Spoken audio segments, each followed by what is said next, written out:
Allô? Bonsoir, Oui, bonsoir DMG. Tu m'entends? comment ça va? Oui, Oui, très ça bien. va, par la grâce de Dieu. Ça va.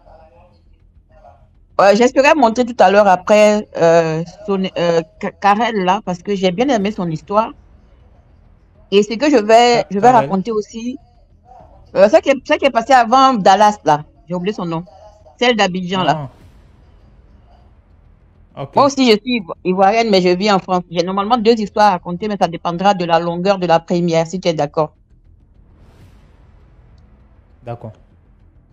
En fait, quand on était jeune, en 1986, on est allé au village pour les vacances. Et moi, j'étais déjà au collège et on était logé chez mon oncle. Et mon oncle avait des neveux, dont un qui avait le même âge que moi. Mais lui, il était aussi un, alors que moi, j'étais déjà au collège. Et ce neveu-là faisait pipi au lit, malgré qu'il avait entre 12 et 13 ans, il faisait pipi au lit. Ah, c'était en 86. Donc, on a passé des bonnes vacances et puis on est rentré sur Abidjan. Maintenant, en 92, je suis retenue au village parce que Excusez-moi, maman, tu étais en 80 96 ou 86? 86 d'abord, Yeah, ça veut dire que vous êtes âgé, hein? mais c'est la maman qui a parlé avec toi hier au téléphone là. C'était moi, tu te Ah, ok. rappelles. Mhm. Il me rappelle maintenant. Voilà.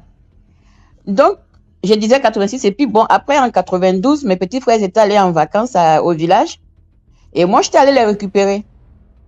Donc, quand j'arrive au village, c'était de nuit. Mes petits frères me font le compte rendu comme quoi ce cousin là, qui faisait pipi au lit en 86 là, il avait fait une initiation. Chez nous, on appelle ça la danse de la panthère. Et quand vous faites l'initiation à la danse de la panthère, on vous donne des pouvoirs mystiques. Et il y en a qui utilisent ça, par exemple, pour chercher femme, comme on dit chez nous. Donc, ils pouvaient avoir des dizaines et des dizaines de copines. Les filles n'arrivaient pas à leur dire non. Donc, c'est ainsi ce cousin était devenu la coqueluche des filles dans le village et tout. Et moi, j'arrive, mes petits frères me font le compte rendu, j'en rigolais même. Le lendemain matin, effectivement, ce cousin se présente devant moi, accompagné d'une copine à lui qui venait d'un autre village. Et il commence à me draguer. Mais j'ai pété un câble, puis je lui ai dit, attends, tu as oublié que tu faisais pipi dans le lit il n'y a pas longtemps? Ou bien c'est parce que maintenant tu penses que tu as des pouvoirs mystiques que tu vas venir te présenter devant moi. En tout cas, je lui ai dansé des injures. Le gars a eu tellement honte qu'il n'a rien dit de retourner. On peut dire que l'histoire finit comme ça. Ça, c'était en 92.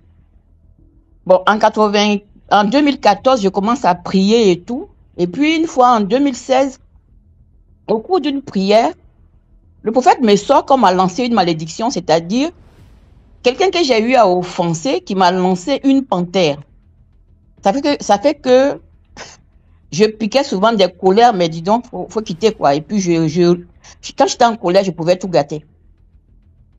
Et après, quand j'ai fini, après la délivrance et tout, on m'a demandé. Et puis, je me suis souvenu en fait de ce cousin-là que j'avais vraiment offensé.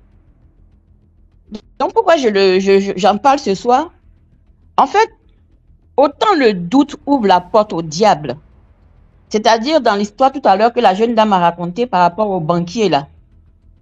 Pourquoi le serpent est venu la visiter? C'est parce qu'elle n'a pas été ferme dans son refus. Elle lui faisait espérer une possible relation. Donc, il s'est manifesté en serpent parce que son nom n'a pas été ferme. Tu vois? Par contre, moi, mon nom que j'ai dit à mon cousin, il a été violent et malveillant. J'aurais pu lui dire non, tu ne m'intéresses pas. Mais je l'ai insulté. De sorte que la malédiction qu'il m'a lancée est restée longtemps sur moi. Donc, je veux interpeller un peu les filles, mes jeunes sœurs, mes enfants. Quand une proposition ne te sied pas, sois ferme dans ton non.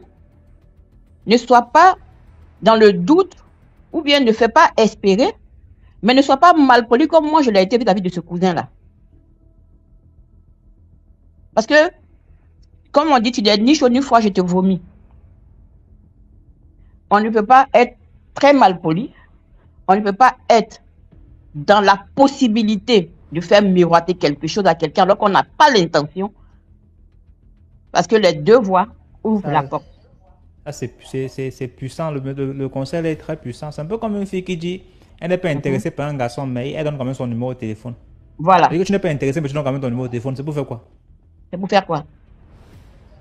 Donc voilà, faut pas faire comme la jeune dame, faut pas faire comme moi, il faut être ferme dans la politesse et le non doit être manifesté.